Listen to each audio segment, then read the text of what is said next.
Okay, video on being in a natural state. All right, what's a natural state? A natural state is that childlike state when you see kids walking around doing their thing. If you watch the very, very, very young body, what you'll notice is that they align beautifully because their head's so big, so heavy, right? And they have to balance. So they align beautifully because they're not very strong yet. So this formative place is where we learn to hold ourselves properly. We learn to use our human. And the next thing you'll notice is when you look at their belly, their chest, their abdomen, whatever, it's quite full. It's very expansive. Kids don't hold in their bellies, they're not self-conscious, so they have this kind of like fullness to them. Next thing, you look at their spine. The young spine is beautifully long. The back muscles are beautifully developed, but they're not overdeveloped around the superficial lateral extremities. It's like you'll just see enough sinew up on either side of the spine for the young human to hold themselves. And there's like a softness to their tissues, right? Their tissues are so soft and squidgy, supple. This is called sung in Chinese. I can't translate these things very well, but you hear it. Qigong, Tai Chi, that's the word. It's suppleness. There's that saying that, you know, what is young is supple and flexible, and then what is old is rigid and hard, and that's when you die. So we're going to talk about accessing this childlike state through movement. One more thing before we do. The childlike state is not one which grasps and fixates. When you watch a toddler looking at something, they're all in. Like when they're looking at a stick or a rock, they're like fucking all in. And they're not like, oh, I'm all in. They're just lost in the rock. They don't know themselves. And so they're constantly in flow. Kids are constantly in flow states. They've got this open, permeable, sponge-like mind. They've got these soft tissues. They're very aligned in their body. And the result is that they learn quickly, they grow, they adapt, they evolve quickly in a way that we lose as adults. But I think that a lot of why we lose this is because we lose these qualities. I don't think that it has to just be something that happens. I think we can still have a nervous system which is beautifully adaptable to learn and heal and create.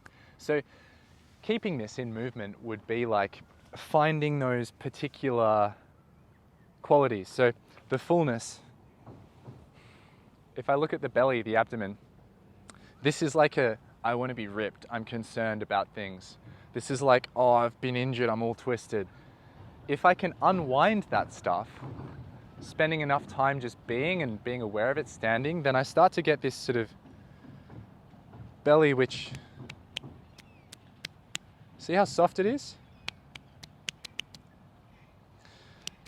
And I can kind of arrange myself so that my sides are soft too. Let's show you like here.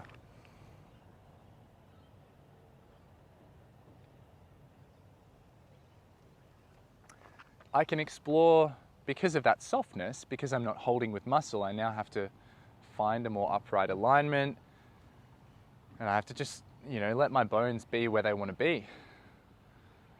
And I'm just really aware of my head being lined up with my spine and my balance. So this is the foundation of Qigong and, you know, posture. But what you then want to explore is introducing movement. So let's say I'm going to move like this.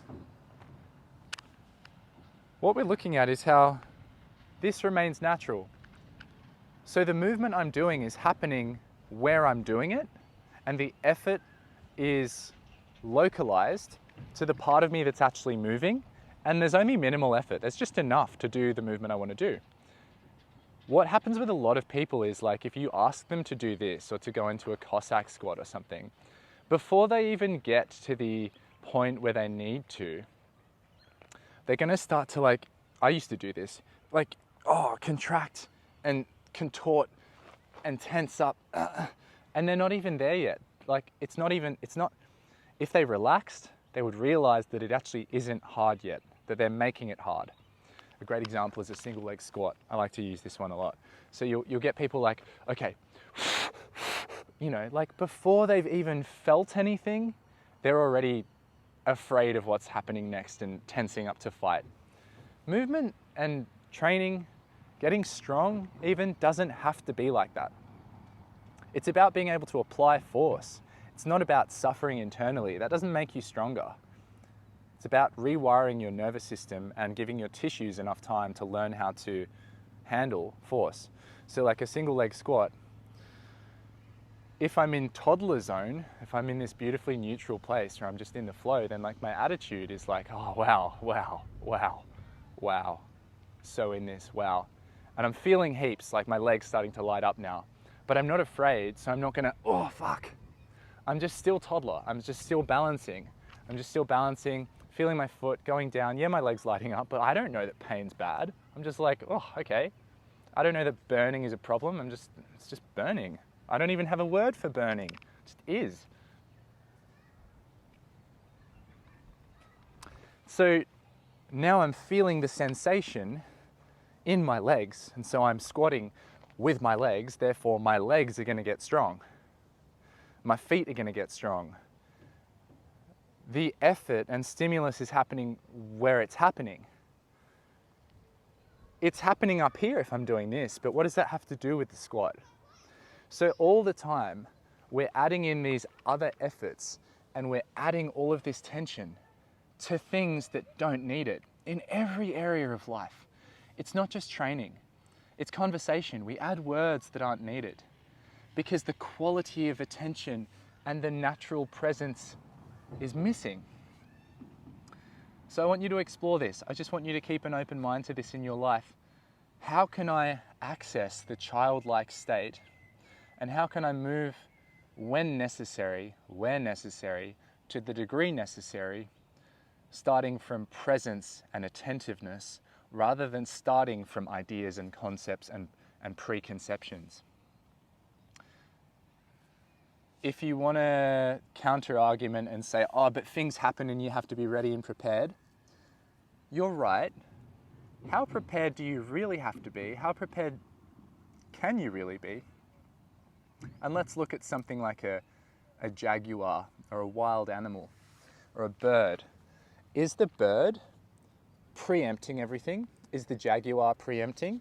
We're talking about things that actually have to fight, flee, and hunt. Are they preempting? No. And it's because they're not preempting that they can process things and act reflexively and move so beautifully, and they don't get PTSD, they don't embody things like cancer, they don't have all these traumas because they're not in their own way. They're still in a childlike state because they haven't developed an identity. So that's enough from me. Explore.